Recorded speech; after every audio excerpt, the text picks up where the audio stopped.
እናመሰግነው የፈጠረን ከድቅድቅ የኃጢአት ጨለማ ወደሚደነቅ የወንጌል ብርሃን ያመጣን በሞቱ ሕይወትን የሰጠን በቁስሉ ሕመማችንን የፈወሰልን ኃጢአተኞችና በደለኞች ሆነን ሳለን ዛሬም እግሮቻችንን ወደ ቅድስናው መቅደስ እንዲመጡ ያልከለከለ የአባቶቻችን አምላክ ኤልሻዳይ አዶናይ እግዚአብሔር ስሙ ለዘላለም የተመሰገነ ይሁን።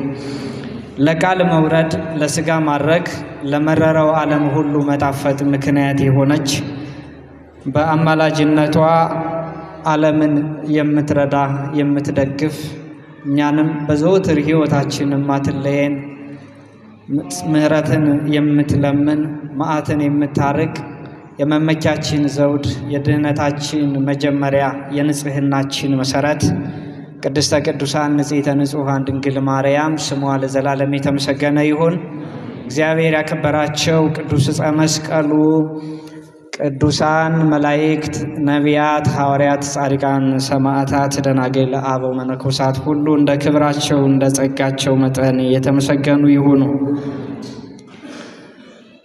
የትምህርታችን ርዕስ የሚሆነው ትንቢተ ኤርምያስ ምዕራፍ 6 ቁጥር 16 ላይ ያለ ቃል ነው። እነርሱ ግን አንሄድባትም አሉ። ይህን ቃል መነሻ አድርገን የዕለቱን ትምህርት እንማራለን። የአባቶቻችን አምላክ እግዚአብሔር ነቢያትን ትንቢት ያናገረ ሐዋርያትን እስከ ምድር ዳርቻ ድረስ ወንጌል እንዲሰብኩ የረዳቸው ሊቃውንት በብሉያትና በሐዲሳት የተጻፈውን ምስጢር እንዲያመሰጥሩ ያደረገ በቅዱሳት መጻሕፍት የተጻፈውን በሙሉ ኖረው በሕይወት በተግባር እንዲያሳዩን መነኮሳትን የረዳ ዛሬ እኔ በልጅነት አንደበቴ እንድናገር እናንተ እንድትሰሙ ሁላችንም ሰምተን መንግሥቱን እንድንወርስ ይፍቀድልን። ያለ ረድኤተ እግዚአብሔር እማር አስተምር እጽፍ ደጉስ አነብ ተረጉም ቢሉ አይሆንምና ረድኤተ እግዚአብሔርን አጋዥ በማድረግ እግዚአብሔርን ቃል መስማትና ማሰማት እጀምራለሁ። ቃሉ እንዲህ ይላል። እግዚአብሔር እንዲህ ይላል፣ በመንገድ ላይ ቁሙ ተመልከቱም፣ የቀደመችውን መንገድ ጠይቁ፣ መልካሚቱ መንገድ ወዴት እንደሆነች ወቁ፣ በእርሷም ላይ ሂዱ፣ ለነፍሳችሁ እረፍትን ታገኛላችሁ። እነርሱ ግን አንሄድባትም አሉ። ስለ ቃሉ እግዚአብሔር የተመሰገነ ይሁን። በወቅቱ ለነበሩ ሰዎች ነቢየ ልዑል ከአራቱ አበይት ነቢያት አንዱ የሆነው ኤርምያስ ይህንን ቃል ተናግሮታል። ኤርምያስ ማለት ሩይም ከርሰ እሙ ከእናቱ ማኅፀን ለአገልግሎት የተመረጠ አንድም እግዚአብሔር ከፍ ያደርጋል የሚል የስም ትርጓሜ ያለው ነቢይ ነው። ነቢዩ ኤርምያስ እስራኤላውያን እንዳይሰደዱ እንዳይጎሳቆሉ እግዚአብሔር በመዓት እንዳይገርፋቸው ብዙ ጊዜ ያስተማረ የገሰጸ ነቢይ ነው። ነቢይ ማለት በራሱ አፈ እግዚአብሔር ማለት ነው። ነቢይ ማለት የእግዚአብሔር አፍ ነው። እግዚአብሔር መናገር ሲፈልግ በነቢያት በኩል ነው የሚናገረውና በተለይ ደግሞ መጻያቱን ተመልክተው የሚናገሩ ናቸው።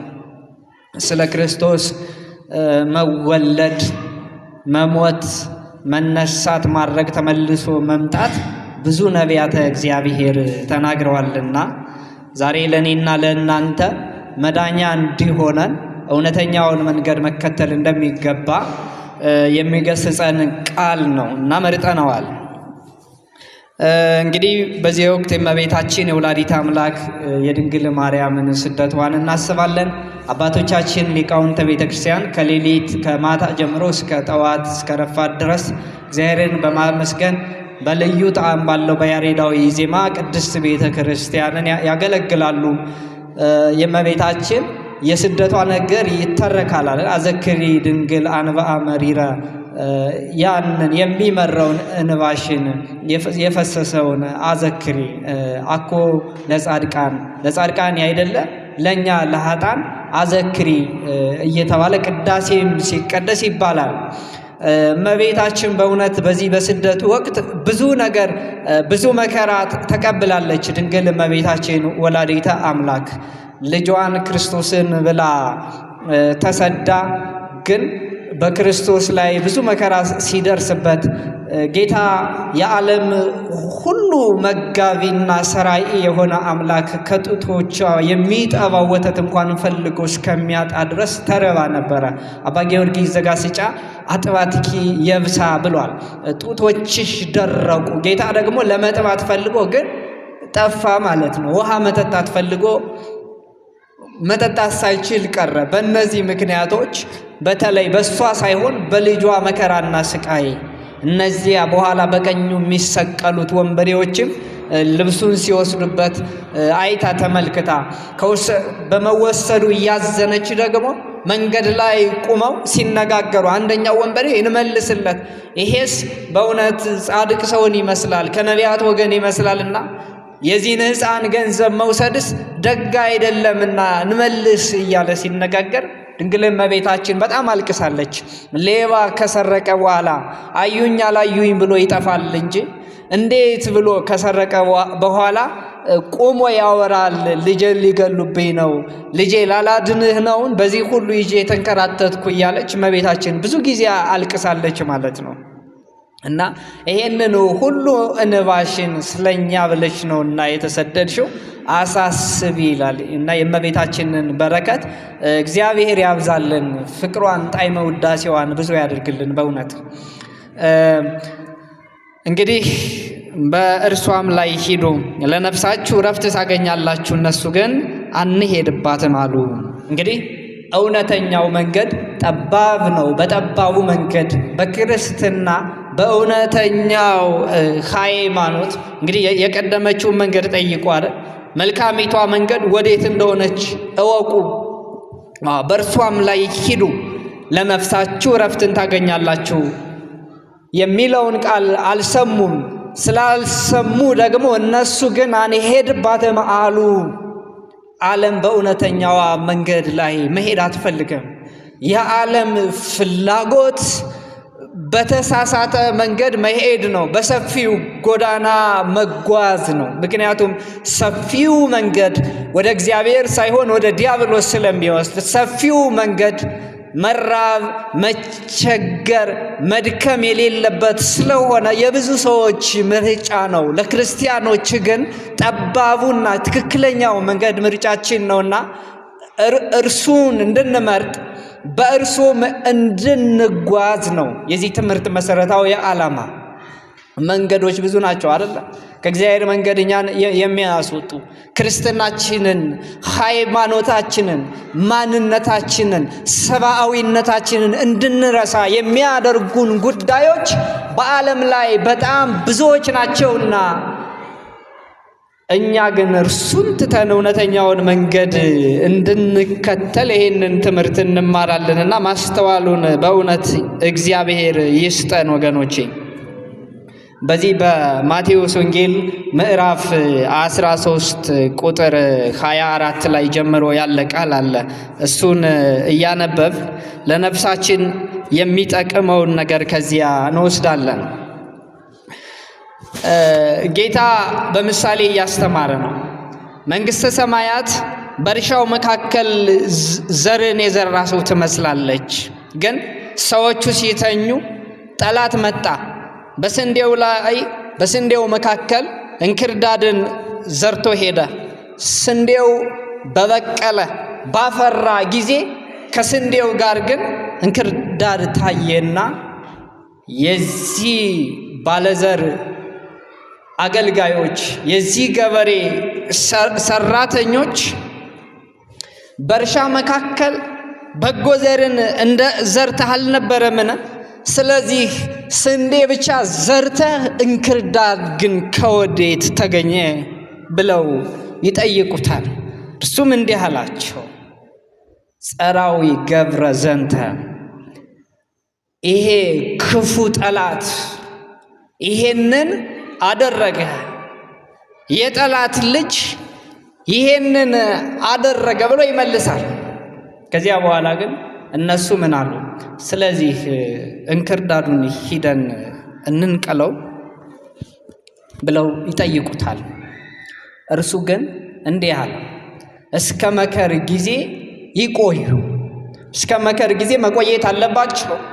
ከመከር በኋላ ግን ይነቀላሉ። ተነቅለው ለብቻ ይታሰራሉ፣ ነዶ ተደርገው። ከዚያ የማይጠቅሙ ስለሆነ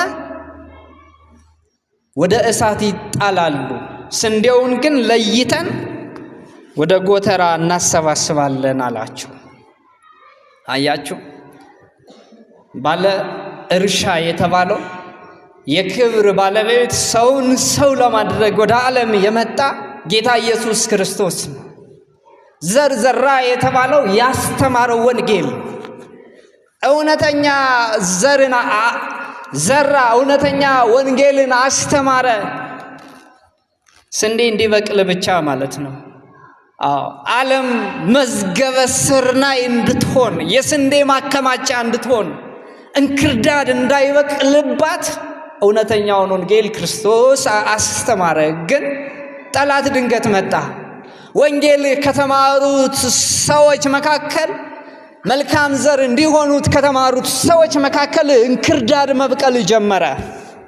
የእንክርዳዶች መብቀል መላእክትን እግዚአብሔርን እንዲጠይቁ አደረገ። ወንጌል አይደለ ያስተማርክ? በጎ ዘር አይደለ የዘራህ? እንክርዳዱ ከየት መጣ አሉት። እንክርዳዱን ጠላት ዘራው አለ። ጠላት ዘራው። ሰዎች በእውነተኛ መንገድ አንሄድም አይደለ ያሉ? እውነተኛውን መንገድ ተምረው በእውነተኛው መንገድ መጓዝ እንዳለባቸው አውቀው ግን በእውነተኛው መንገድ እንዳይጓዙ ሰይጣን ደግሞ እንክርዳዱን በአእምሯቸው በእርሻ በተመሰለው ልቡናቸው ላይ ይዘራል ማለት ነው። ስለዚህ እንክርዳዱ በልባችሁ ላይ እንዳይዘራባችሁ ነው ጥንቃቄ ማድረግ ያለባችሁ። እንክርዳዱ ከተዘራ በኋላ ልቡናችሁ የስንዴና የእንክርዳድ ማከማቻ በተመሳሳይ ሰዓት ሊሆን አይችልም። ወደ አንዱ ማዘንበላችሁ አይቀርም። ስለዚህ ልባችሁን መጠበቅ አለባችሁ። አእምሯችሁን፣ ስብዕናችሁን፣ ማንነታችሁ በማይሆኑ ነገሮች ላይ ውስብስብ እንዳይሆንባችሁ ጥንቃቄ ማድረግ አለባችሁ ማለት ነው። ስለዚህ ምን አሉት እነዚህ አገልጋዮች? እንክርዳዱን እንድንነቅለው ሂደን እንድንነቅለው ትፈልጋለህ አሉ። ጌታ ግን ምን አላቸው? እስከ መኸር ድረስ ይቆይ አላቸው። ለምንድን ነው እስከ መከር ድረስ ይቆዩ ያለ? መላእክት ፈጻሚያነ ፈቃድ ዘእግዚአብሔር ናቸው። የእግዚአብሔርን ፈቃድ የሚፈጽሙ ናቸው። ለተልእኮ ከላይ ከጽርሐ አርያም እስከ ታችኛው በርባሮስ ድረስ ከዓይን ጥቅሻ ይልቅ ፈጥነው ይደርሳሉ። መላእክት የእግዚአብሔርን ፈቃድ የሚያደርጉ የሰው ልጆች መዳንን ይወርሱ ዘንድ የሚላላኩ መናፍስት ናቸው ተብሎ በቅዱሳት መጻሕፍት እንደተጻፈ የሰው ልጅ ሁሉ ይድን ዘንድ የሚላላኩ ናቸው። ይቆዩ አላቸው። ይቆዩ ስለ ቸርነቱ ነው። ዛሬ እኛ እንክርዳድ ሆነን እንንቀላቸው የሚል ኃይል ቢኖር እግዚአብሔር ይቆዩ ይላል። ትዕግስተኛ አምላክ ነው። ቶሎ አይነቅለንም። በእርሱና በሕጉ በቤተ ክርስቲያኑ ላይ ተነስተን እግዚአብሔር በእኛ አይቸኩልም፣ የንስሐ ዕድሜ ይሰጣል ማለት ነው። ስትበድል አይቶ ዝም ያለህ እግዚአብሔር ደግ ስለሰራህ አይደለም፣ ወይም አንዳንድ ኤቲስቶች እንደሚያስቡት እግዚአብሔር ስለሌለ አይደለም። አለ እግዚአብሔር ይቀጣል። ሲቀጣ ነበር፣ አሁንም ይቀጣል። በዘመናችን ግን ቸርነቱ ብዙ ነው። ስለ ቸርነቱ ምክንያት ተዋቸው ይላል። ሁለተኛ ደግሞ በመቅሰፍት ምክንያት ከስንዴው ጋር ከእንክርዳዱ ጋር ስንዴው እንዳይነቀል በመከር ጊዜ እንነቅላቸዋለን አይደል ያላቸው። ከነዚህ ሰዎች መካከል ደጋጎች ስላሉ አንዳንዴ ለኃጥአን የወረደ ለጻድቃን እንዲባል በኃጥአን ምክንያትም ጻድቃን ደግሞ እንዳይጎዱ ማለት ነው። ይቺ ምድር ዛሬ የአመፀኞች ምድር እንደሆነች ታውቃላችሁ አይደለም? በአመፀኞች አመፃና በአመፀኞች ክፋት ብሎ እግዚአብሔር ፀሐይን እንዳትወጣ አላደረገም አይደለም? ዝናሙን እንዳይዘንም አላደረገም እግዚአብሔር። ዝናምን ለምሕረት ጠልን ለበረከት እግዚአብሔር አልከለከለም። ዛሬም ድረስ የቸርነቱን ስራ እየሰራ አመፀኛውን ዓለም እግዚአብሔር እየመገበው ነው ያለ፣ መጥፊያው እስከሚደርስ ማለት ነው። የንስሐ ዕድሜው እስከሚገባደድ ድረስ እግዚአብሔር ዝም አላለም። እና መከር እስከሚደርስ ድረስ አለ ጻድቃን እንዳይጎዱ እነዛም ከኃጥአን መካከል ንስሐ ገብተው ቅዱሳን የሚሆኑም ስላሉ ያለ ዕድሜያቸው እንዳይጠፉ ለንስሐ የሚገባ ፍሬ እንዲያፈሩ እግዚአብሔር ዝም ይላል። እስከዚያ ከነዛ መካከል በእውነተኛው መንገድ የሚሄዱ ሰዎች እስከሚገኙ ድረስ ማለት ነው። በእውነተኛው ጎዳና ለመጓዝ እግዚአብሔር ይርዳል። ስለዚህ መከሩ በሚደርስ ጊዜ ግን እነዚህን መላእክት ይልካቸዋል። እንክርዳዱን ከሕዝብ መካከል ይለቅሙታል። ይለቅሙና አስረው ወደ እሳት ይጥሉታል። ምክንያቱም እንክርዳድ ጥቅም የለውም፣ አይበላም፣ ፍሬም የለውም። ፍሬም ቢኖረው መጥፎ ፍሬ ስለሆነ ማለት ነው። የኃጢአት ፍሬ በእግዚአብሔር ዘንድ አጸያፊ ናት። ዓለም ከፍ የምታደርጋቸው ኃጢአተኞች እግዚአብሔር ፊት ምንም የሌላቸው ነዳያነ ግብር ናቸው። የመልካም ስራ ድሆች ነው የሚሆኑት ማለት ነው። ባለጸግነታቸው ለዓለምና ለዓለሙ ብቻ ነው፣ ለእግዚአብሔር አይደለም። እነዛኞችን ግን ወደ ጎተራ ያስገቧቸዋል አይደል? ስንዴን ወደ ጎተራ መርጠው እንደሚያስገቡት ወደ መንግሥተ ሰማያት ያስገቧቸዋል ማለት ነው።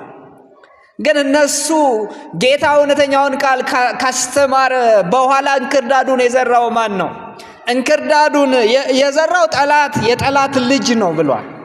ጠላት ዲያብሎስ ነው። የጠላት ልጅ ማለት ደግሞ የዲያብሎስን ሐሳብ የሚፈጽሙ የሚያስፈጽሙ ሰዎች ማለት ነው። ጌታ ወንጌልን ካስተማረ በኋላ ከ12ቱ ሐዋርያት የጠላት ልጅ ይሁዳ ተነሳ።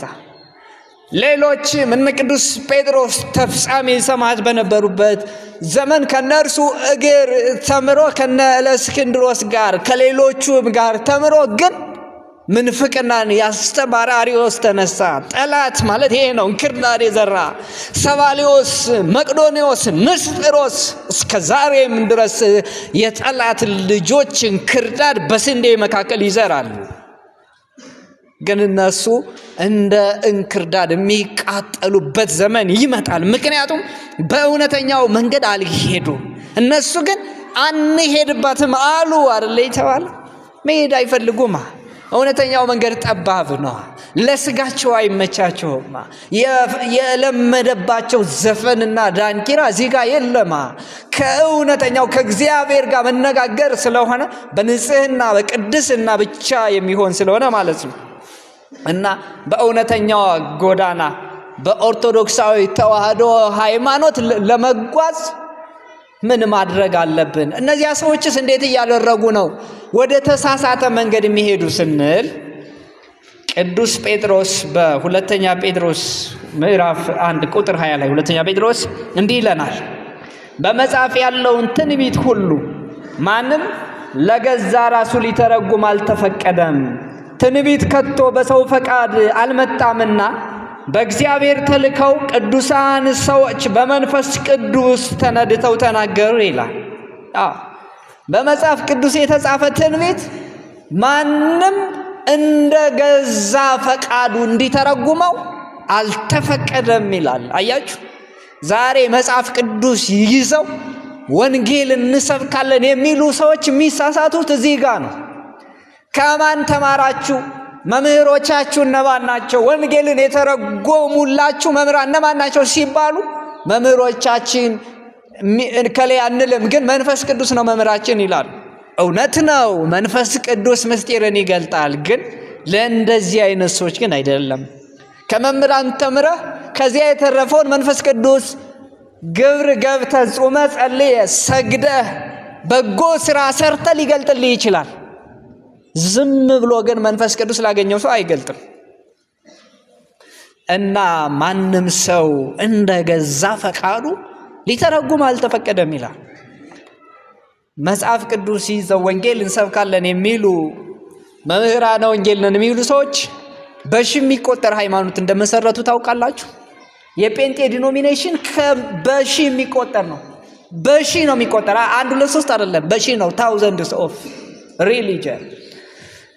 ያ ሁሉ ሃይማኖት ከወዴት መጣ ካላችሁ መሪያቸው መንፈስ ቅዱስ አይደለም፣ የስጋ ፈቃዳቸው ነው። ይሄንን በማስረጃ ነው የምነግራችሁ። የቅዱስ ዳዊት መዝሙር 22 አለ እና መዝሙር 22 እግዚአብሔር ይሬየኒ ወአልቦ ዘይሃጣኒ፣ እግዚአብሔር እረኛዬ ነው የሚያሳጣኝ የለም፣ በለመለመ መስክ ያሰማራኛል፣ በሞት መካከል እንኳን ብሄድ አንተ ከኔ ጋር ነህና አልፈራም የሚለውን እንደገዛ ፈቃዳቸው ይጽፉታል ቀለል አድርገን ብለው። እግዚአብሔር እረኛዬ ነው የሚለውን ይሄ የብልጽግና ወንጌል ተከታዮች ናቸው የሚያሉት። ምን ይላሉ? እግዚአብሔር የገንዘብ ባንኬ ነው፣ በሞት መካከል እንኳን ብሄድ አንተ ከኔ ጋር ነህና አልፈራም ይላሉ። በሞት መካከል ብሄድ አንተ ከኔ ጋር ነህና አልፈራም ትርጉሙ ሌላ ነው። ግን ምን ይላሉ? የነዚህ ሰዎች ዶክትሪን ሰው ሀብታም ከሆነ ጻድቅ ነው ቅዱስ ነው የሚለው። የብዙ ሃይማኖቶች ዶክትሪን አምጥተን ብንነግራችሁ በጣም ነው የምትገረሙት፣ እንዴት አይነት ሃይማኖት እንደሚያስተምሩ ማለት። ሰው ሀብታም ከሆነ ቅዱስ ነው፣ ድሃ ከሆነ ደግሞ ኃጢአት ነው የሚሉት። ሀብታምም ሆነ ድሃ መሆን የጽድቅ መለኪያ ሊሆን አይችልም። እርግጥ ነው ባለጸጋ በሆን ቁጥር እውነተኛውን ከሃይማኖት የመውጣት እድሉ ይጨምራል። ለምን? ገንዘብም የሰው ልጅ አንቆ ከቅድስና የሚያስቀር ስለሆነ ስስት ስለሚያመጣ ለፈተና ምክንያት ሊሆን ይችላል። ሃይማኖት ኑሯቸው ባለጸጋ ሆነው መጽውተው የጸደቁ እንዳሉ ደግሞ ብናውቅም ማለት ነው። ስለዚህ ምን ይላሉ? በዕዳ መካከል ይኸውላችሁ በሞት መካከል እንኳን ብሄድ አንተ ከኔ ጋር ነህና አልፈራም። እግዚአብሔር እረኛዬ ነው የሚያሳጣኝ የለም የሚለውን እግዚአብሔር የገንዘብ ባንኬ ነው የሚያሳጣኝ የለም ይላል። በሞት መካከል እንኳን ብሄድ አንተ ከኔ ጋር ነህና አልፈራም የሚለውን ደግሞ በዕዳ መካከል እንኳን ብሄድ አንተ ከኔ ጋር ነህና አልፈራም። አያችሁ፣ እንደዚህ እያረጉ የወንጌልን ቃል የሚያጣምሙ ሰዎች መንግስተ ሰማያት ሊያስገቡን አይችሉም። ስለዚህ መጽሐፍ ቅዱስ መተርጎም ያለበት በትክክለኛ አተረጓጎም በመምህራን ነው። ለዛ ነው ጌታ እንዲህ ይላል፣ እነዚህን አይነት ሰባኪዎች በሚመጣ ጊዜ እንዲህ ብሎ ይገስጻቸዋል። ይገርማቸዋል። የማቴዎስ ወንጌል ምዕራፍ 7 ቁጥር 22 ላይ እንሂድ። በዚያ ቀን ብዙዎች ጌታ ሆይ ጌታ ሆይ በስምህ ትንቢት አልተናገርንምን? በስምህስ አጋንንትን አላወጣንም? በስምህስ ብዙ ተአምራትን አላደረግንም? ብለው ይጠይቁታል። ጌታም አላውቃችሁም ይላቸዋል። አያችሁ፣ በስምህ ብዙዎች ትንቢት አልተናገርንምን ይላሉ። በስምህ ወንጌል አልሰበክንም? በስምህ ድውያንን አልፈወስንም? በስምህ አጋንንትን አላስወጣንም? በስምህ ተአምራትን አላደረግንም? ሲሉት ጌታ ምን ይላቸዋል? አላውቃችሁም ይላቸዋል። አያችሁ፣ የነዚህ ሰዎች ፍጻሜ አላውቃችሁም መባል ነው። አላውቃችሁም ከመባል እግዚአብሔር ያድነን በእውነት። ወንጌል ይዞ የሚዞር ግን እግዚአብሔርን የማያውቅ ሰው አያሳዝናችሁ?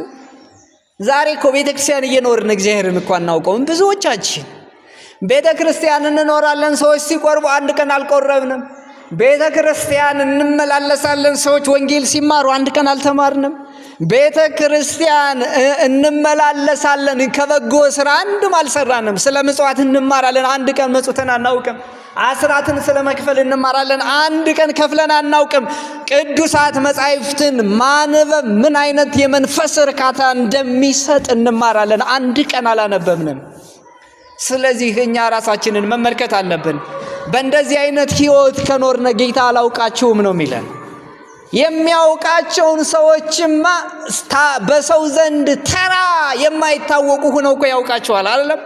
ጌታ ወንጌል በሚያስተምር ጊዜ ገሰስኩ ጽንፈ ልብሱ አህያ ያለችውን ሴት ታውቋታላችሁ?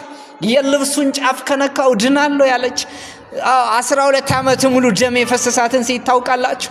ማን ያውቃታል? ከሰው መካከል ደም የፈሰሳት ቤተሰቦቿ በሙሉ ስለ ደሟ መፍሰስ ሊያስታምሟት ሞክረው ሳይችሉ ሰልችተው ትተዋት የሚያቋት ምራቃቸውን እንትፍ እያሉባት አንቺ በዚህ አትመጭም በዚህ አትሄጅም እያሉ ሁሉ ከናቋት በኋላ ምንድነው ያለች? የጌታዬን ልብሱን ጫፍ ብነካ እድናለሁ ብላ ወደ ጌታ እንደምንም ቀርባ አንቺ ወደዛ በይ እያሉ የሚገፋትን 5000 ሰው ሁሉ ሳትሰማ አንቺን ማን ነው የሚፈውስሽ? ባክሽ ተመለሽ እያሉ የሚሳለቁባትን ሰው ሁሉ ትታ እንደምንም ብላ የጌታን የልብሱን ጫፍ የነካችውን ሴት ጌታ ምንድነው ያላት? የልብሴን ጫፍ የነካ ማን ነው አለ። በእውኑ የልብሱን ጫፍ የነካ ማን እንደሆነ ጠፍቶት ይመስላችኋል? ማይምረ ህቡዓት የሆነ የበርባሮስ ጨለማ ከዓይኑ ከመታየት የማይሰወር ጌታ የልብሱን ጫፍ ማን እንደነካ ጠፍቶት ይመስላችኋል? ዓለም ከመፈጠሩ በፊት ምን እንደሚሆን የሚያውቅ ጌታ ያን ጠፍቶት ይመስላችኋል? ግን እሷን ሊገልጣት ፈልጎ ነው። ጌታ ሆይ ልብሴን ማን ነካ ትላለህ? ብዙ ሰው እኮ እየነካህ እየገፋህ ይሄዳል አለ። ያንን ብዙ ሰው አይደለም ጌታ ያወቃት በተለየ ዕውቀት ያችን ሴት ነው። የልብሴን ጫፍ የነካ ይዳን፣ ኃይል ከኔ ሲወጣ ታውቆኛል አለ። ጌታ ሆይ እኔ ነኝ አለች። እምነትሽ አድኖሻል ሂድ አለ። በመከተል አይደለም። 5500 ሰው በጣም የአምስት ገበያ ያህል ህዝብ ጌታን ተከትሎታል አይደለም። ግን 120 ሰው ብቻ እኮ ነው ከዛ መካከል የተመረጠ።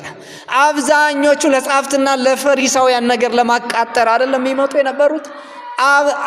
አብዛኞቹ ሆዳቸውን ለመሙላት ከርሳቸውን ለመሙላት አይደለም የሚመጡ የነበሩት። አንዳንዶቹ የንግግር ጥበብ አስገርሟቸው ምን ያወራ ዛሬ ምን ይናገር ብለው በወሬ ጠኔ ተይዘው አይደለም የሚመጡ የነበሩት። አንዳንዶቹ በደዌ ዳኛ ባልጋ ቆራኛ ተይዘው ለስጋዊ ድህነት ብቻ አይደለ ወደ ጌታ የሚመጡት የነበረ። ከነዛ መካከል ይቺን ሴት እንዴት አድርጎ ለይቶ ነው ጌታ ያየ? እንደ ለተለየ ጥቅም የሚመጡትማ ከርሳቸውን ለመሙላት ለዓለም ዝናና ክብር የሚመጡትንማ ክርስቶስ አላውቃችሁም ነው የሚላቸው። እና ጌታ እንዲያውቀን ምን እናድርግ አይደል? መጽሐፍ ቅዱስን እንዴት አድርገን እናንበው? አሁን የኛ የብዙዎቻችን ችግር ጴንጤ የጥቅስ መለማመጃ እስከሚያደርገን ነው አይደለም እናየው። ለምንድነው መጽሐፍ ቅዱስን ማንበብ ያቃተን? ለምንድነው ማናነበው? እንዴት ብናንስ ከነሱ እናንሳለን? እነሱ ጋር መንፈስ ቅዱስ የለም፣ ርኩስ መንፈስ ነው ያደረባቸው ይታወቃል። እኛ የተዋህዶ ልጆች ሆነን በ40 እና በ80 ቀናችን ተጠምቀን እንዴት ነው መጽሐፍ ቅዱስን ማናነበው? ማንበብ አለብን። እንዴት እናንብብ ካላችሁ የመጀመሪያ እንግዲህ ከእውነተኞቹ መተርጉማን በትውፊት እግዚአብሔርን ከሰጡን እነሱ ያስተማሩትን ደጉን ትምህርት እንማር። በዚህ በሉቃስ ወንጌል ምዕራፍ 24 ቁጥር 27 ላይ ከሙሴና ከነቢያት ሁሉ ጀምሮ ስለ እርሱ በመጻሕፍት ሁሉ የተጻፈውን ተረጎመላቸው ይላል። 2 የኤማውስ መንገደኞች ነበሩ እዚህ ታሪክ ላይ እና ሁለቱ ጌታ ከተሰቀለ በኋላ በሶስተኛው ቀን ከኢየሩሳሌም 60 ምዕራፍ ወደምትርቀው ኤማሁስ ሲጓዙ ነበረ። ሲጓዙ ወይተናገሩ በበይናት ይሆሙ በእንተ ኩሉ ዘኮነ ስለሆነው ነገር እርስ በርሳቸው ይነጋገሩ ነበር ይላል። መቼ ስለሆነው? በዕለተ ዓርብ ስለተደረገው። በዕለተ ዓርብ ምን ተደርጓል? አይሁድ ጌታን በግፍ ገርፈው በግፍ ሰቅለውታል። ከሕጋቸው ውጭ በሆነ ቅጣት ጌታን ቀጥተውታል። ብዙ በደል አድርሰውበታልና የክርስቶስ ነገር እያሳዘናቸው ተስፋ እየቆረጡ የትንሣኤውን ነገር ባለማስተዋል ጌታ በመዋዕለ ስብከቱ ያስተማረውን ትምህርት በመዘንጋት ግን ስለሱ በመነጋገር ሲሄዱ ከመካከላቸው ጌታ ተገኘ። እንግዳ ነገር ታወራላችሁ፣ ስለምንድን ነው የምታወሩት አላቸው። ከዚያ ምን አለው አንዱ፣ ሰሞኑን አልሰማህምን? አንተ ለኢየሩሳሌም እንግዳ ነህን? ስለ ናዝሬቱ ስለ ኢየሱስ ክርስቶስ አታውቅምን? በእግዚአብሔርና በሰው መካከል ብርቱ ነቢይ ስለነበረው ስለ ናዝሬቱ ስለ ኢየሱስ የዕውራንን ዓይን ስለገለጠ ሙታንን ስላስነሳው ስለ ክርስቶስ አልሰማህምን አሉት። ራሱን ጌታን እኮ ነው። በመካከላችሁ የተገኘ ስለሱ ይነጋገሩ ስለነበረ ነው። በነገራችሁ ላይ እናንተ ስለማን ነው የምትነጋገሩት? ከዚህ ወጣችሁ ወደ ግቢ ስትሄዱ ስለምንድን ነው የምታወሩት? ስለ እግዚአብሔር ስታወሩ እግዚአብሔር መካከላችሁ ላይ አለ፣ አትጠራጠሩ። ግን ስለ እግዚአብሔር ታወራላችሁ? እናወራለን ስለ እግዚአብሔር። ዘረኝነት እግዚአብሔርን አላስረሳን። ዓለማዊነት ዓለምን ከመጠን በላይ መውደድ ስለ እግዚአብሔር አላስረሳን። ስለ ዓለማዊ ጉዳይ ስለ ስጋ ፍሬ ብቻ እያሰብን እግዚአብሔርን በቁሳዊ ነገር የተካን አልመሰላችሁ? እንደዛ ነው የሚመስለኝ። ስለ ኃጢአቱ፣ ስለ ዝሙቱ፣ ስለ ነውሩ፣ ስለ ፊልሙ፣ ስለ ኳሱ እያወራን መንፈሳዊ ነገር ማውራት ያቆምን አልመሰላችሁ? ምን በዓለም ብቻ ቤተክርስቲያንም መተን እኮ ስለሌላ ነገር አይደለም ምን ዶልተው እሱ እንደዚህ ነው እሷ እንደዚህ ናት ስንል ሰውን ስናማ አይደለ ጊዜያችንን የምናሳልፈው። ስለ እርሱ ብንነጋገር በእውነት እግዚአብሔርኛ ላይ በመጣ ነበረ። ከዚያ በኋላ እንዲህ አላቸው፣ እናንተ ብሎ ገሰጻቸው፣ ልባችሁ ከማመን የዘገየ በሙሴና በነቢያት የተጻፈውን አላስተዋላችሁምን? ክርስቶስ እንደሚነሳ እስራኤልን እንዲቤዥ አላወቃችሁምን አላቸው። እንደዚህ እያለ ሲያስተምራቸው ሲተረጉምላቸው ልባቸው ይቃጠል ነበረ። ተረጎመላቸው አይደለ? ስለዚህ ጌታ ለምንድን ነው መጻሕፍትን የተረጎመላቸው? የቅዱሳት መጻሕፍት ትርጉም አስፈላጊ ስለሆነ ነው። መጽሐፍ መተርጎም አለበት። መተርጎም ያለበት መተርጎም አለበት እንጂ መንፈስ ቅዱስ ይገልጥልኛል ተብሎ ዝም የሚባል አይደለም። ዝም የሚባል አይደለም። እንደዚያ የሚሉ ሰዎች ካሉ በጣም ይሳሳታሉ። የመጽሐፍ ቅዱስ ቃል ለምሳሌ ከምግብ በጥሬ የሚበላ እንዳለ አንዳንዱ በጥሬ የሚበላ አለ። አትስረቅ ካለ አትስረቅ ነው። ሌላ ትርጓሜ ላይ ያስፈልገው ይችላል። አትዘሙት ካለ አትዘሙት ነው። ግን የግድ መተርጎም ያለበታል። አሁን አትክልት ፍራፍሬ ሆኖ በቀጥታ የሚበላ እንዳለ ደግሞ ታርዶ ተወራርዶ የሚበላ የማይበላው ተለይቶ የሚበላ ደግሞ አለ። ያ መተርጎም ያለበት ቃል ነው አይደለም? መተርጎም ያለበት ቃል ነው። ለዛ ነው በሐዋርያት ሥራ ምዕራፍ 8 ቁጥር 27 ላይ ኢትዮጵያዊ ጃንደረባ ባኮስ የኢትዮጵያ የመጀመሪያ ሰባኪ ወንጌል ለኢትዮጵያ ሃይማኖት ያስተማረ ገና በ34 ዓመተ ምህረት በአንደኛው 100 ክፍለ ዘመን ወንጌል የሰበከ ሐዋርያ የንግስት ህንደኬ ጃንደረባ የነበረ የገንዘብ ሚኒስቴር ኃላፊ የነበረ ባለስልጣን ሰው ኢየሩሳሌም ሄዶ ሊሰግድ ነበር አይደል? ከዚያ ኢየሩሳሌም ሊሰግድ ከሄደ በኋላ የነብዩ የኢሳይያስን መጽሐፍ እያነበበ ነበር። እያነበበ ሳለ እንዲህ የሚል ቃል አገኘ። ተጨነቀ፣ ተሰቃየ፣ አፉንም አልከፈተም የሚል ቃል አገኘ። በእርሱ ቁስል እኛ ተፈወስን የሚል ቃል አገኘ። ትንቢተ ኢሳይያስ ምዕራፍ 53 ከቁጥር 1 ጀምሮ ያለውን ነው የሚያነብና ይሄንን እያነበበ እያለ መንፈስ ቅዱስ ፊልጶስ የተባለውን ሐዋርያ ወደ እርሱ እንዲሄድ አደረገው። ወደ እርሱ እንዲሄድ ካደረገው በኋላ ፊልጶስ ጃንደረባው ባኮስን እንዲህ ብሎ ጠየቀው፣ ተአምርን እንከ ዘታነብብ አለው። የምታነበውን ታስተውላለህን? ታውቀዋለህን አለው። በአይቴያ አምር እንዴት አርጌ ላውቀው እችላለሁ? የሚተረጉምልኝ ሳይኖር አለው። ተረጎመለት። አፉን አልከፈተም የተባለ ስለኛ ብሎ ስለ ኃጢአታችን ዝም ያለ በቀራንዮ አደባባይ የተሰቀለው ኢየሱስ ክርስቶስ ነው ብሎ ስለ ኢየሱስ ክርስቶስ ማንነት ወንጌልን አስተማረው ማለት ነው። ተረጎመለት። ለምንድነው የተረጎመለት? ትርጓሜው ምንድነው ብሎ ስለጠየቀ ነው። የግዴታ የሚያውቁ ሰዎች መጽሐፍ ቅዱስን መተርጎም አለባቸው። እኔ እንደፈለኩ ተረጉመዋለሁ እንደፈለኩ እንዲህ አደርገዋለሁ የሚባል ነገር አይደለም። በምድራዊ ሰዎች ጥበብ እንደ ፖለቲካ መጽሐፍ ወይ እንደ ሕገ መንግስት የሚተረጎም አይደለም። መጽሐፍ ቅዱስ በመንፈሳዊነት በመንፈሳዊ ጥበብ በመንፈሳዊ ሰዎች ብቻ የሚተረጎም ስለሆነ ማለት ነው። ለምን ካላችሁ በመተርጉማን የሚተረጎም ከዛ በተጨማሪስ አንዳንዶቹ ደግሞ በጊዜ የሚተረጎሙ ናቸው። መጽሐፍ ቅዱስ ላይ ያለ ቃል አንድ ጊዜ ብቻ የሚያልቅም አይደለም። አንድ ጊዜ ብቻ የሚያልቅ አይደለም። በጊዜ ሂደትም የሚተረጎም ነው።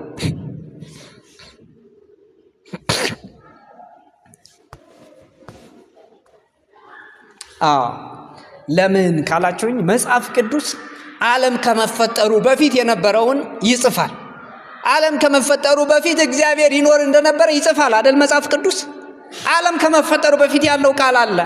ዓለም ከተፈጠረ ጀምሮ ከመጀመሪያው እሁድ ጀምሮ እስከ ዓለም ፍጻሜ ክርስቶስ እስከሚመጣበት ጊዜ ያለውም በመጽሐፍ ቅዱስ አለ።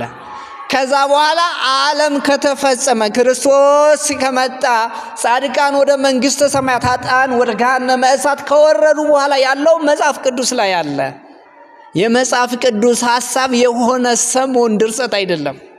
አንዳንድ ስመጥር ደራሲዎች ጽፈው የሆነ ሳምንት በሚሊዮን ኮፒ ለዓለም ከተበተነ በኋላ ፋሽን የሚያልፍበት መጽሐፍ አይደለም መጽሐፍ ቅዱስ።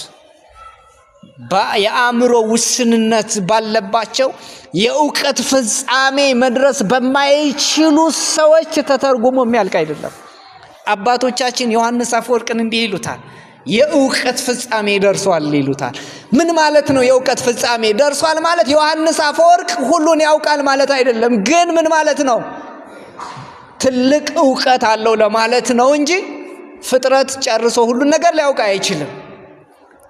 ዓለም ካለፈ በኋላ በአጸደ ሥጋ ያይደለ በአጸደ ነፍስ የምናውቀው የመጽሐፍ ቅዱስ እውቀትም አለ በጊዜ የሚተረጎም። ለምሳሌ በዚህ በአንደኛ ቆሮንቶስ ምዕራፍ 13 ቁጥር 12 ላይ እንዲህ ይላል፣ ዛሬ በመስታወት በድንግዝግዝ እንደምናይ ነን፣ በዚያን ጊዜ ግን ፊት ለፊት እናያለናል።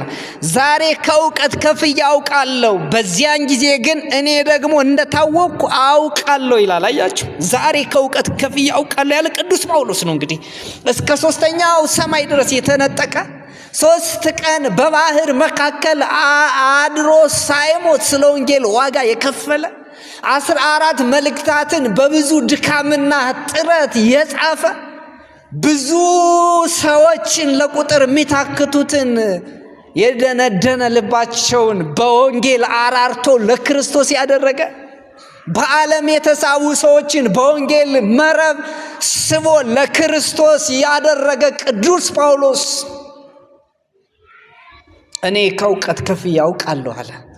ቅዱስ ጳውሎስ እንደዚህ ካለ ምንም ከእግዚአብሔር ጋር ግንኙነት የሌለው ኃጢአተኛ ሰው መጽሐፍ ቅዱስን እኔ አውቃለሁ እንዴት ሊል ይችላል?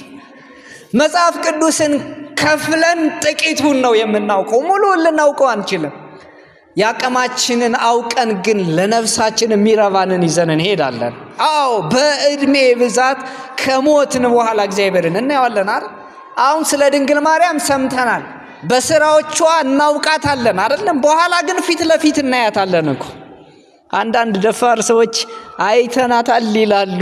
በእውነት የሚያዩት ሰዎች አይተናታል አይሉም። ስለ ትህትና በእውነት ቅዱሳን ስለሆኑ እሷን ለማየት የተገባቸው። ኃጢአተኛና ደፋሩ ግን አይቻለሁ ይላል። አስቸጋሪ ነው አይደል?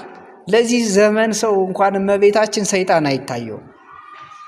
አይታችሁት ታውቃላችሁ? ስጋ የለበሰ የሰው ሰይጣን ካልሆነ እኔ ሰይጣንን አይቼው አላውቅም፣ እዚህ በኋላም እንዳየው አልፈልግም። የእውነቴን አይመስላችሁም? አይታችሁት ታውቃላችሁ? በተለይ ሰማዕቷን አርሴማንም አማያያት የለም እኮ። አንድ ሳምንት ጥሬ እየበላ ሱባኤ ይዝና ተገልጣ እንዲህ አለችኝ። ታሪክ ነው። ምንድነው ያለች? አንዷ እከሌና ግቢ ተብያለሁ። ሰውየው እኮ ባለ ትዳር ናቸው። ግን የሚገርመው ነገር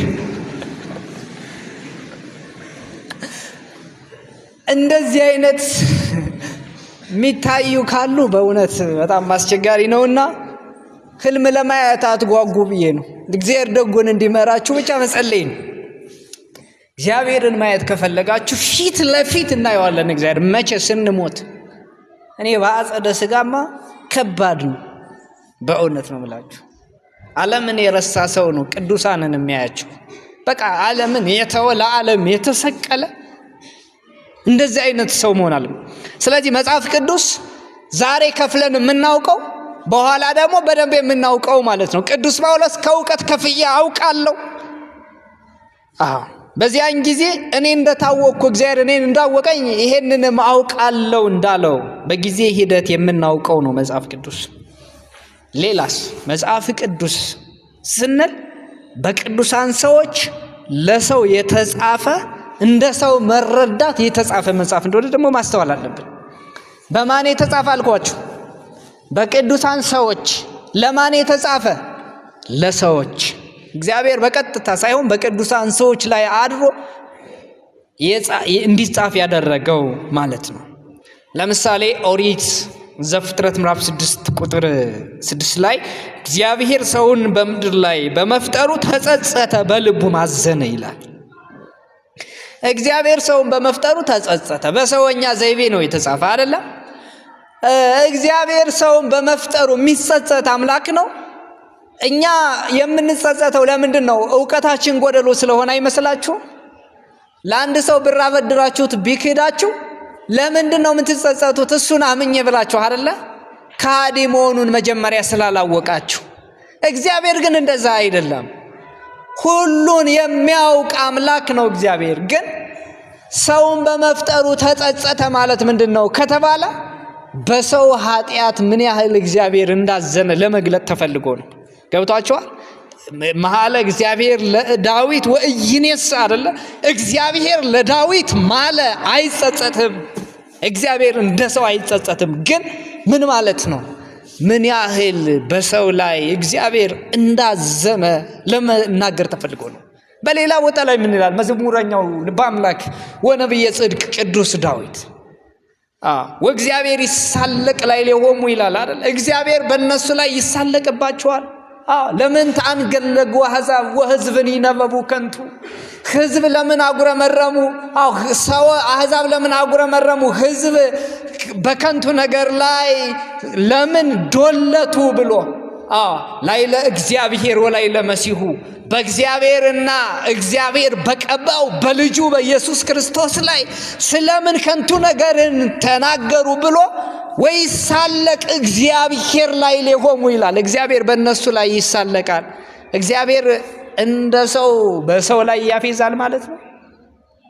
ምን ያህል ግን በሰው ስብዕና ሰው በሚሰራው ነውር እግዚአብሔር እንዳዘነ ማሳያ ነው። ስለዚህ መጽሐፍ ቅዱስ ማለት በሰዎች ለሰዎች እንዲረዱት ተደርጎ የተጻፈ መጽሐፍ እንደሆነ ልናስተውል ይገባል።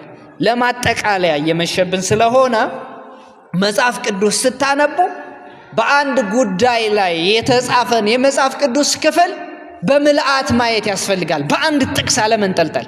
በአንድ ጥቅስ የሚንጠለጠሉ ናቸው መናፍቃን። ለምሳሌ ትንቢተ ኢሳይያስ ምዕራፍ 1 ቁጥር 13 ላይ ዕጣን በእኔ ዘንድ አጸያፊ ነው ይላል። ምን አልኳችሁ? ዕጣን ለእግዚአብሔር ያጸይፋል። አሁን ይህን ጥቅስ ይዘህ ጌታ ዕጣን በእኔ ዘንድ አጸያፊ ነው ይላል፣ ጌታን ተቀበል፣ ነውር ነው፣ ተሳስታችኋል ኦርቶዶክሳውያን ይላል። ይሄኔ ትደነግጣለህ ማለት ነው። ምክንያቱም መጽሐፍ ቅዱስ ነው ይዞ የሚመጣ። አሁን የነሱ ስራ ይሄ ነው። በቃ ዕጣን አጸያፊ ነው ይላል። ለምን ዕጣን ታጤሳላችሁ? በቤተክርስቲያን አያስፈልግም፣ በአዲስ ኪዳን ዕጣን አያስፈልግም ይላል።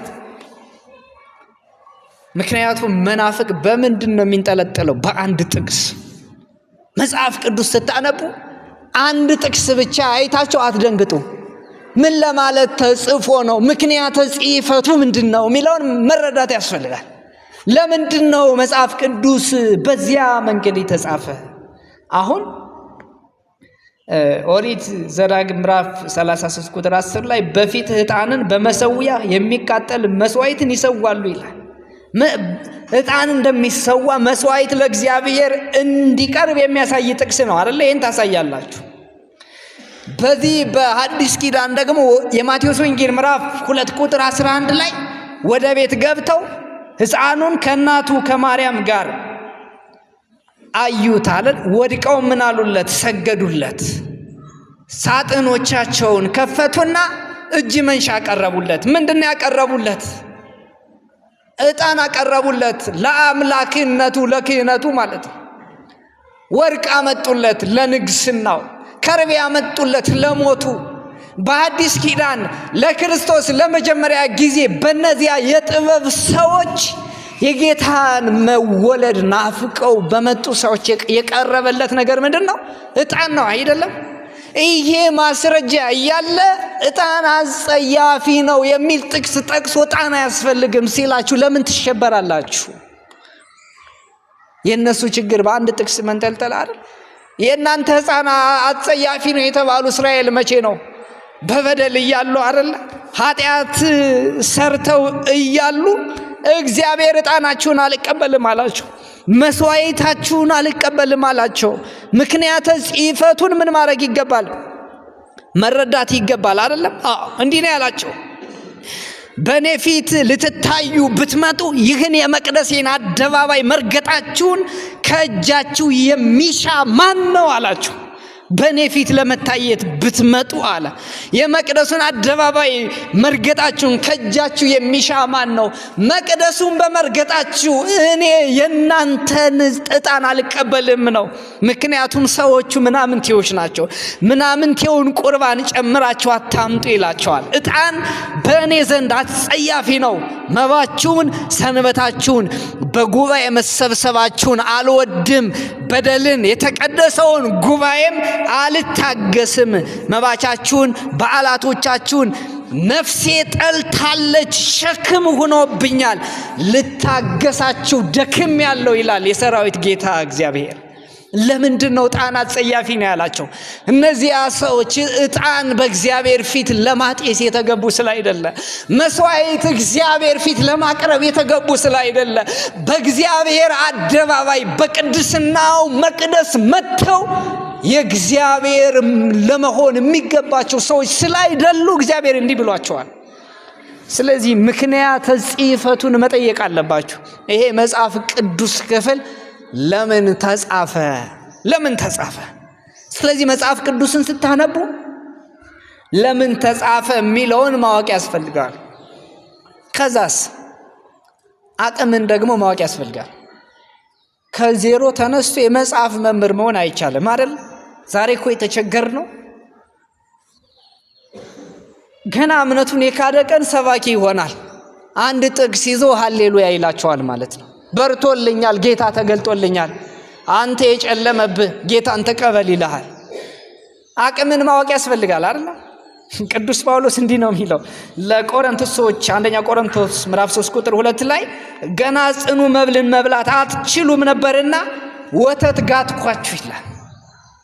አያችሁ፣ ጽኑ መብል መብላት የማይችል ሕፃን ወተት ነው የሚጠጣ። መጀመሪያ ወተት የእናቱን ወተት እየጠባ ነው የሚያድግ አይደል? ሲያድግማ ቅልጥም መስበር ይጀምራል። ምንም የማያውቅን ሰው ጥልቅ ምስጢር ልታስተምሩት አትችሉም። አንዳንድም ሰዎች ጥልቅ ምስጢር በጉባኤ ቤት የሚተረጎም ወደ ፌስቡክ ያወጣሉ። ፌመስ ለመሆን ማለት ነው። አከራካሪ አጀንዳ ይዘው ብቅ ብቅ ይላሉ። ሰው እኮ በኃጢአትም ለመታወቅ የማያደርገው ጥረት የለም አይደል?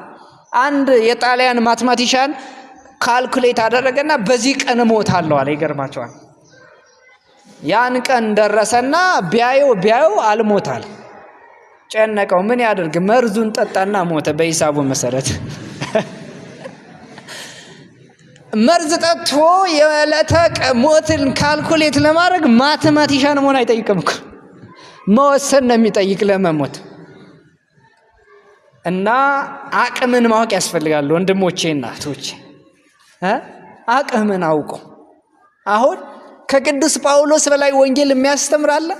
እኔ ከእውቀት ከፍዬ አውቃለሁ እኮ ነው ያለ። ይሄ አሁን ያለው መናፍቅ ሁሉን አውቃለሁ ነው የሚል። እንደነ አርዮስ፣ እንደነ ምስጥሮስ፣ እንደነ ሰባሊዮስ ያለ መናፍቅ እኮ እውቀትም ያለው መናፍቅ ነበረ። የድሮ መናፍቃን በነገራችሁ ላይ እውቀት ያላቸው መናፍቃን ናቸው። ያሁኑ እውቀትን የሌለው ድንቁርናና ምንፍቅናን አስተባብሮ ያዘ ነው። ይገርማቸዋል። ከምንፍቅና ላይ ድንቁርና ሲጨመርበት ከውር በቅሎ ላይ ቃጭል ተጨምሮ ማለት ነው። አሁን የታወረ በቅሎ ቋቋ እያደረገ ሲሄድ አስቸጋሪ እና ከምንፍቅና እግዚአብሔር ይሰውራል። መጽሐፍ ቅዱስን የመጨረሻ ለማንበብ ምንድነው የሚያስፈልግ ካላችሁኝ ግን ዋናውን ነገር ልንገራችሁ። የሕይወት ቅድስና ነው የሚያስፈልግ።